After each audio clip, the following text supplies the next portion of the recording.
I'm just pissed. Collision pissed me off.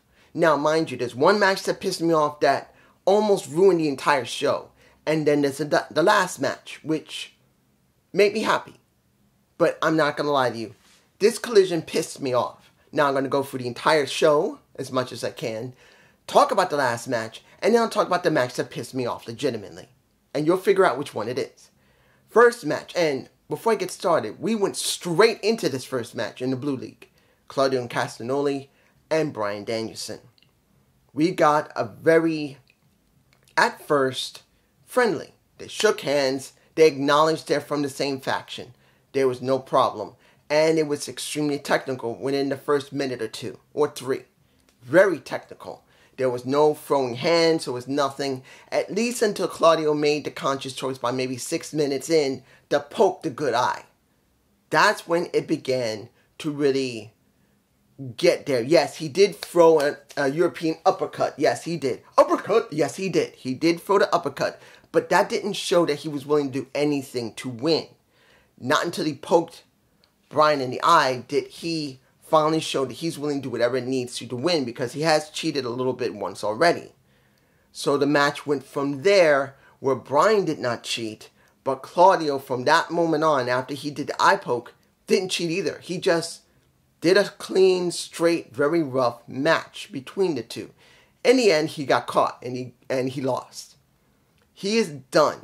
He can't go any further, but Bryan did. He got 10 points due to the fact they drawed. They literally went to 20 minutes and drawed. So he got caught. Basically, he couldn't win. He couldn't beat him. So he was caught between a rock and a hard place. He couldn't cheat anymore, and he couldn't beat him, so they drawed. And I think Claudio got 7 points. Bryan got 10 points, so he made it into the next round, the finals. So it was all right. They still were friends. Even they hugged each other, and that was all right. I didn't have a problem with the Blackpool Combat Club showing respect to each other. Next match, trios match. Now, here's the thing. This match had nothing behind it. Let's make it clear. This match had no... What the heck is wrong with this? There we go. Sometimes this camera decides, I'm not going to stay focused. Well, Acclaim versus Top Flight and Action Andretti. No build. They just came back. They got no real team to go up against, so they put Action Andretti and Top Flight against them without building up into it. They were gone for 45 days. They came back, and we get this match. And here's the problem. I didn't care. It's on Collision. It shouldn't have been important enough to put it on World's End. No, it's on Collision. And it felt like a Collision match. It wasn't about the match quality was bad. It just felt like there's nothing behind it. Because as you guys know, anything that's on Dynamite or Rampage, unless they really build it correctly, doesn't really feel like anything. And just in case someone says, dude, did you see Jess Alex's video about how he feels about current wrestling?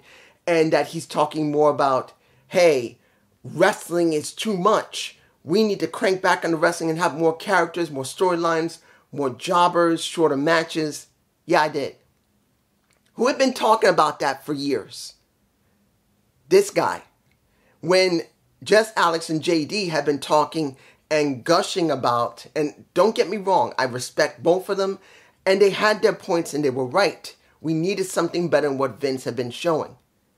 But I could see that they were going way too far over to the other side. And I've been talking about it for years.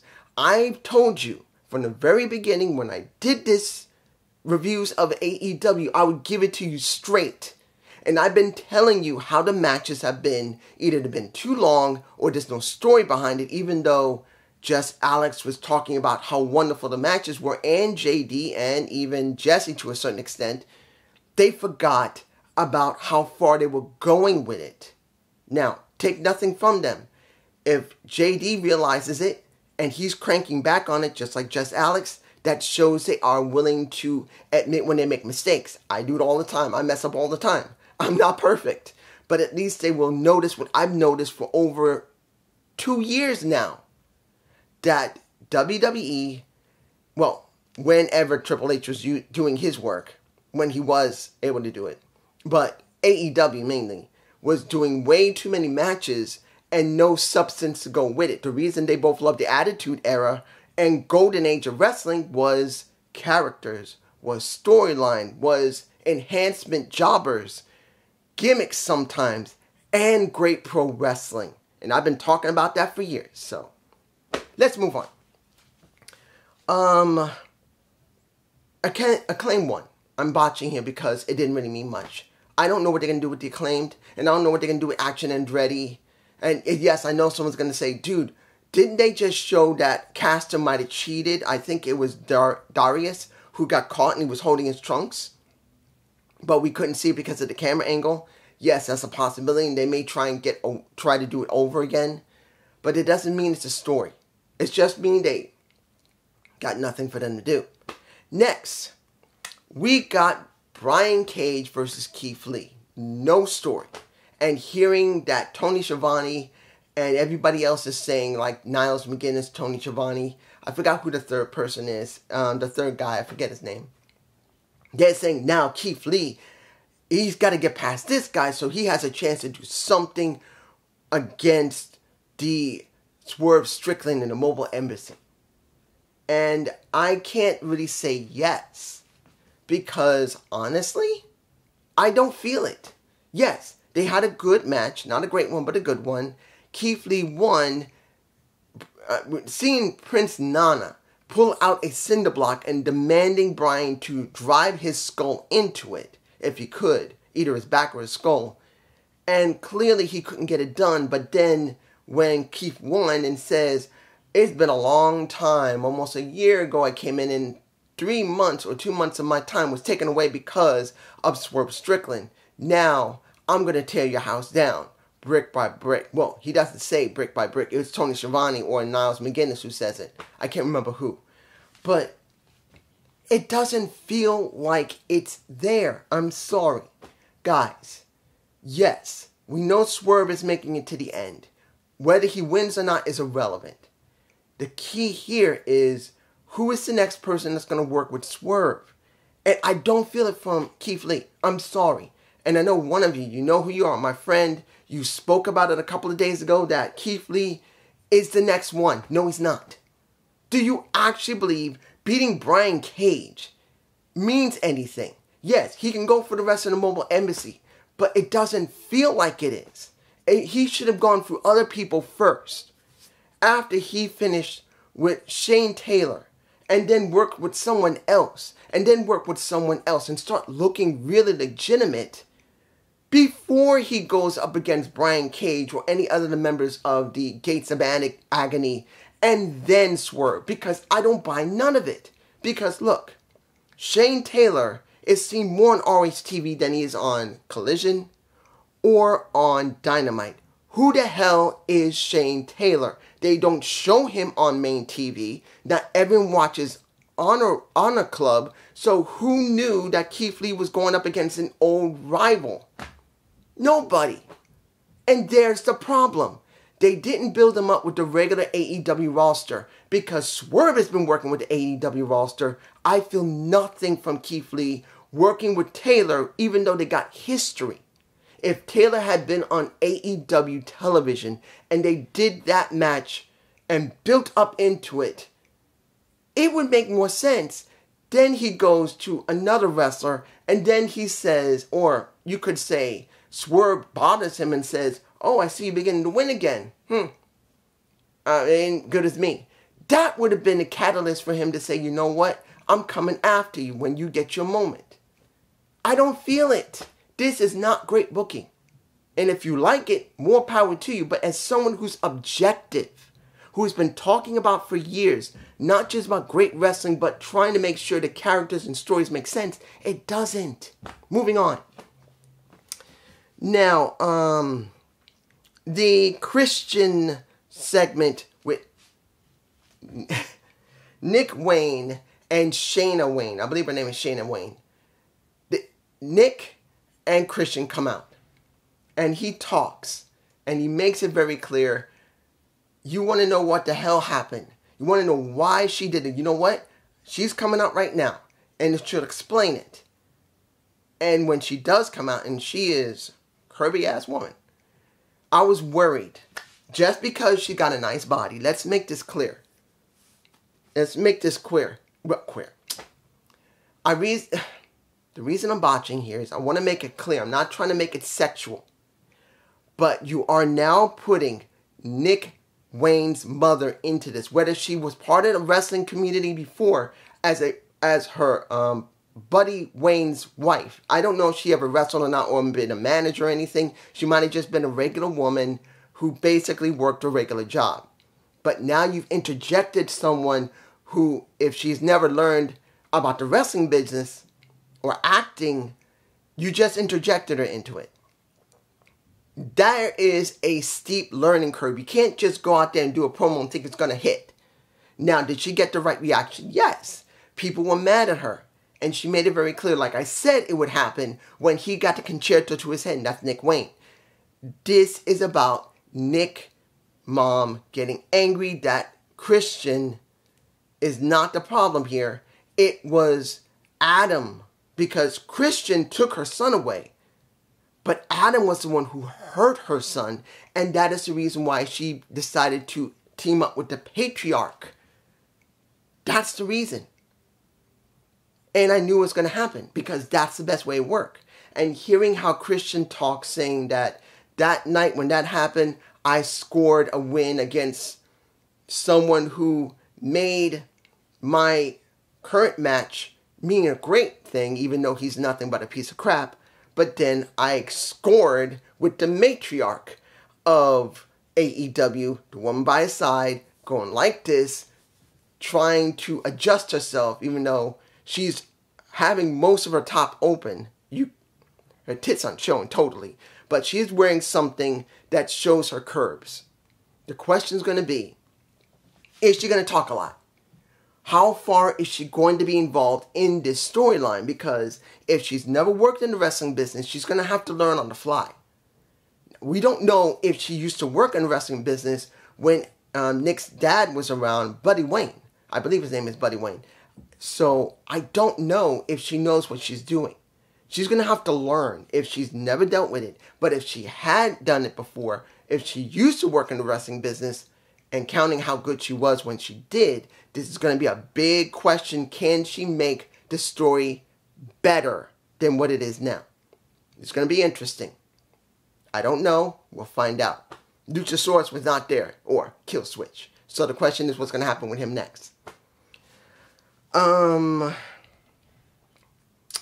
Ricky Starks and Big Bill kind of addressed what happened when it came to Kenny. And Big Bill is trying to say, you know what? You got that tonsillitis thing. My uncle has, I can't remember what he said. What did he say? He had bad breath, something about that.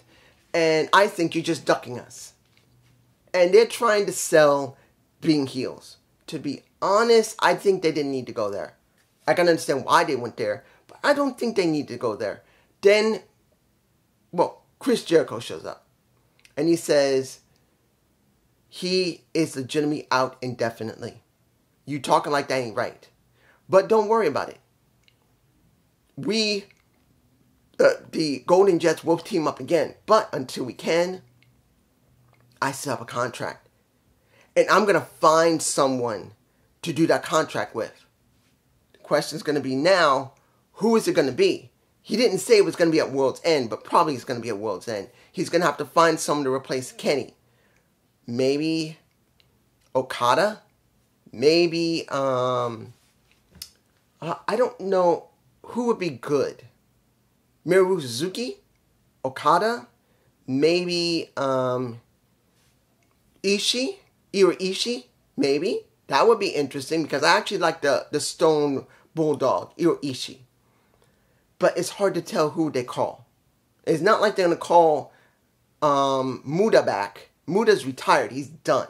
It's not like they're going to do something special with that. And why would Muda do that? The Great Muda would not come back just to do an off match. Unless he, let's say that in Pro Wrestling Noah, the Great Muda, even though he's retired generally from in-ring action in his own promotion, he couldn't work AEW for a little bit. I'm not saying he should. I'm just saying someone is probably going to be Japanese who's going to take that spot, unless we're going to do something special with somebody who just... Let me give it to you like this. We know at this time, people's 90-day contract, release time is over. Nick Nimitz is free. Mustafa Ali is free. And several of the people who have been released are now free from WWE. They can do whatever they want now. So maybe one of them will show up and work with Chris Jericho, who he's probably known pretty well. You never know. Okay. Blue League. Brody King versus Daniel Garcia. Garcia was already done. He was finished. He couldn't win. But Brody King needed a win to progress. So if Garcia won, Brody King was done. He could not go any further. And Garcia was not going to go any further no matter what. So, I did not expect them to go all out in this match. Was it a good match? Yes, it was. But do I believe they needed to really do what they did to Brody King? Honestly, no, but technically they had to. He was just a body. So, Garcia did win, and I wasn't surprised when I saw how far they were letting him go to prove how good of a wrestler he was. In the end, he won 3 points. Brody King was done. He couldn't get any more points. He was out.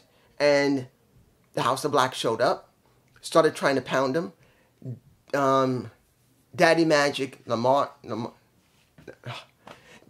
jumps into the ring, gets his ass whipped, and he's protecting Daniel. And then FTR comes out. And now they're demanding a match because they're tired of this stupid cat and mouse games. They say, you want us? Not saying it's World's End, but it's probably going to be at World's End. They're going to probably have that match at World's End. First time, FTR versus the House of Black at World's End. It'll be Buddy Matthews and, well, I'm wondering, is he still working past 2024? And I mean Malachi Black, because remember, Malachi was having problems months ago. I wonder if he didn't renew his contract. This is just my thought, because they're really still not doing anything with Malachi Black. So who knows? Next, and let's see here.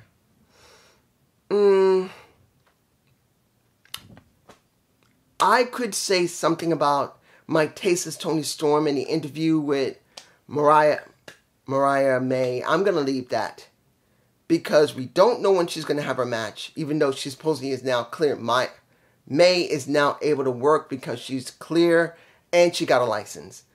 But still, I don't really care about Rio and Tase's Tony Storm. My time is Tony Storm. I just don't feel it. But maybe this Dynamite might give me a reason. I don't know. You guys tell me below how you feel.